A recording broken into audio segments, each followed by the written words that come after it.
talk show host. So my plan with my Harman reusable camera was to shoot a couple rolls with it and get used to some aspects of film photography that I was very unfamiliar with.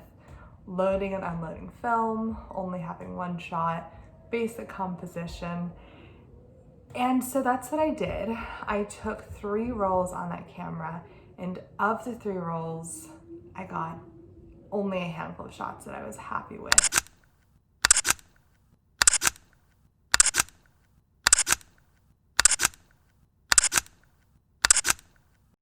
Obviously, I made one video already about what that looks like, but the second 2 rolls were so underexposed, the lighting was so bad, and in talking to the film lab who developed them, they explained to me that the human eye has a very different perception of light.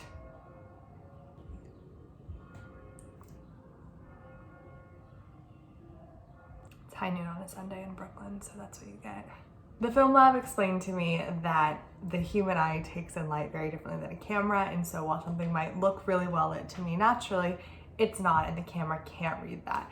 So I decided that it was time to graduate early, and then I needed to get a camera where I could have a little more control over some settings, and so I upgraded. I purchased the Canon AE1 program. It's very pretty, but that's not the only reason I got it. A friend of mine who's pretty new to film photography, she also recommended this camera, and so she said it was really good for her to learn. There is an automatic setting, that's why it's a program as opposed to just the Canon AE1, which when you look through the viewfinder, it shows you what settings the camera is selecting for that light. We're now starting week 11 of self-isolation or quarantine, shelter in place, and things are starting to open up. Obviously, social distancing is still very much a big deal. It is New York. But I wanted to hop outside, get some vitamin D, walk around to some parks, maybe down some streets that are usually super crowded, that are pretty empty right now, and see what I can do with a actual camera.